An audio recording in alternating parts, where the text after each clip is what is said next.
ఈ story part 1లో జరిగిన కథ. రాజా పిచ్చుక, గీతా పిచ్చుక భార్యాభర్తలు. గీతకు పిల్లలు పుట్టడం లేదని రాజా పిచ్చుక ఒకరోజు పింకీ అనే మరో పిచ్చుకను రెండవ పెళ్లి చేసుకుని గీత దగ్గరికి తీసుకువస్తాడు.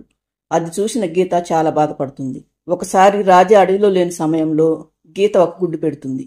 అది చూసిన పింకీ గీత గుడ్లను పగలగొట్టడమే కాకుండా తన స్నేహితురాలు గద్దతో కలిసి గీతను చంపాలని చూస్తుంది. పింకీ పిచ్చుక గీత పారిపోతూ ఉండగా తను గుడ్డు పెట్టే సమయం అవటంతో దారిలో కనపడ్డ ఒక చిలుక గూట్లో గుడ్డు పెట్టి పింకీ పిచ్చుక గద్ద తన వైపు రావడం చూసి అక్కడి నుండి పారిపోతుంది గీత.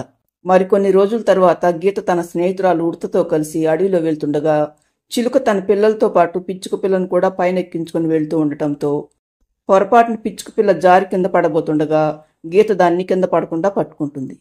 తరువాత ఆ పిచ్చుక పిల్లే తన కూతురని తెలుసుకుంటుంది గీతా పిచ్చుక. ఇక తర్వాత ఏం జరిగిందో ఈ స్టోరీలో చూడండి. చిలుక కోరిక మేరకు గీతా పిచ్చుక తన బిడ్డతో పాటు చిలుకతో కలిసి ఒక మంచి ప్రదేశంలో ఇల్లు కట్టుకుని అక్కడ ప్రశాంతంగా జీవిస్తూ ఉంటుంది. మరోవైపు పింకీని పెళ్లి చేసుకుని చాలా రోజులైనా పింకీకి కూడా పిల్లలు పుట్టకపోవడంతో రాజా పిచ్చుక పరిస్థితి మళ్లీ మొదటికొస్తుంది.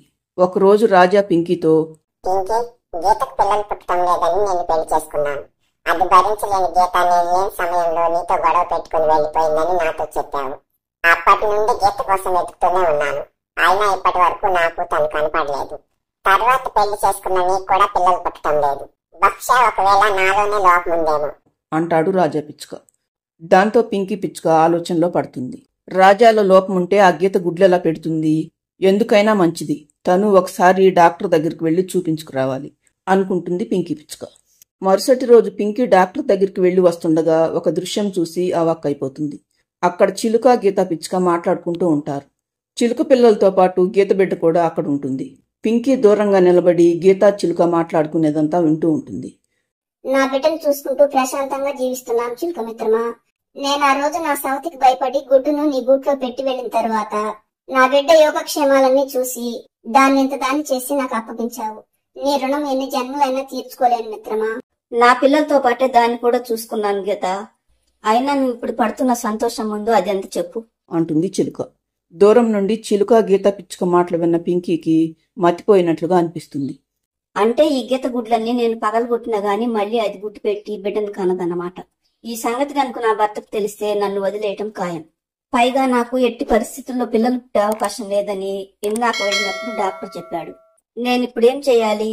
పోనీ నా స్నేహితురాలు గద్దను పిలిచి ఆ గీతను చంపిద్దామంటే ఆ గద్ద కూడా ఇక్కడ లేదు అనుకుంటూ అక్కడి నుండి వెళ్ళిపోతుంది పింకీ పిచ్చుక. మరుసటి రోజు అది బాగా ఆలోచించి ఒక పథకం వేస్తుంది. అది రాజా పిచ్చుకతో, రాజా, నేను గీత గురించి నీ దగ్గర ఒక విషయం దాచాను. గీత నాతో గొడవ పెట్టుకుని వెళ్లే రోజు ఒక గుడ్డు పెట్టింది. నేను తన గుడ్డుతో పాటు ఇక్కడే ఉండమని చాలాసేపు బ్రతిమలాడాను. అయినా నా మాట వినకుండా గీత వెళ్లిపోయింది. ఈ విషయం అప్పుడే నీకు చెబుదామని అనుకున్నాను. కానీ తల్లి బిడ్డను వేరు చేయటం ఇష్టం లేక నీకు ఆ విషయాన్ని చెప్పలేదు. ఏంటి, గీత ఇక్కడి నుండి వెళ్లే సమయానికి గుడ్డు పెట్టిందా? మరి ఇప్పుడు తనకు ఒక బిడ్డ పుట్టే ఉంటుంది కదా. నా బిడ్డను తీసుకుని ఆ గీత ఎక్కడికి వెళ్ళిందో ఏంటో. నేను నిన్న తల్లి బిడ్డలిద్దరిని ఇక్కడికి దగ్గరలోనే చూశాను రాజా. నువ్వు తనను కాదని నన్ను పెళ్లి చేసుకున్నావని ఆ గీత నీ మీద చాలా కక్ష పెంచుకున్నది. అందుకే నీ మీద ఉన్న కోపాన్నంతా నీ బిడ్డ మీద చూపిస్తుంది. ఆ పసిబిడ్డను చాలా కష్టపెడుతుంది రాజా. అందుకే ఇప్పుడు నీకు ఈ విషయాన్ని చెబుతున్నాను. ఎలాగైనా ఆ గీతకు బుద్ధి చెప్పి నీ బిడ్డను మనం తెచ్చుకుందాం రాజా. అలాగే పింకీ, అయినా గీత చాలా మంచిది. అంత రాక్షసంగా ఎలా మారిపోయిందో ఏంటో. మనము ఆ గీత దగ్గరికి ఇప్పుడే వెళ్దాం రాజా. ఆ గీత ఎక్కడుండేది నేను తెలుసుకున్నాను. పాత విషయాలేమీ మాట్లాడకుండా నీ బిడ్డను నీకివ్వమని గట్టిగా అడుగు అంటుంది పింకీ. రాజా సరేనని అంటాడు. తరువాత పింకీ పిచ్చుక రాజాను తీసుకుని గీత ఉండే చోటుకు వస్తుంది.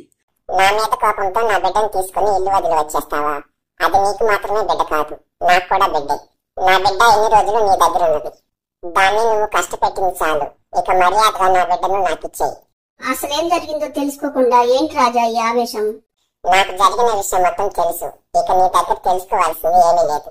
నా బిడ్డను నాకు ఇస్తావా, లేదంటే బలవంతంగా తీసుకువెళ్ళమంటావా? ఏంటి రాజా నీకు తెలిసింది?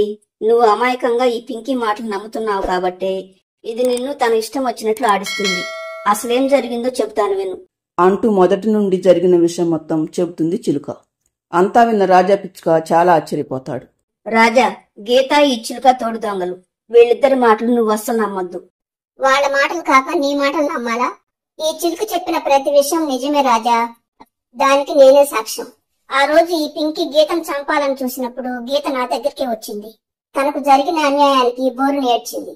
అదృష్టం బాగుండబట్టి తల్లి బిడ్డలిద్దరూ బ్రతికి ఒకటయ్యారు. ఇక నీకు తెలియని మరో విషయం ఏమిటంటే, ఈ పింకీ నిన్న డాక్టర్ దగ్గరికి వెళ్లి చూపించుకుంటే దీనికి అసలు పిల్లలు పుట్టే అవకాశమే లేదని డాక్టర్ చెప్పాడు. అప్పుడు నేను అక్కడే ఉన్నాను.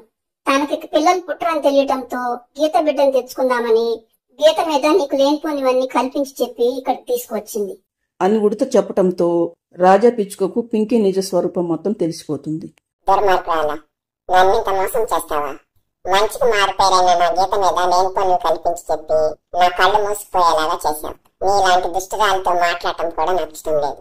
మర్యాదగా నా జీవితంలో నుండి వెళ్ళిపో, లేదంటే నా చేతిలో చస్తావు అని రాజా అనటంతో తన తప్పులన్నీ బయటపడటంతో పింకీ పిచ్చుక సిగ్గుతో తలదించుకుని అక్కడి నుండి వెళ్ళిపోతుంది. తరువాత రాజా గీతా పిచ్చుకకు క్షమాపణ చెప్పి తన భార్య పిల్లలతో కలిసి సంతోషంగా కలిసి ఉంటాడు.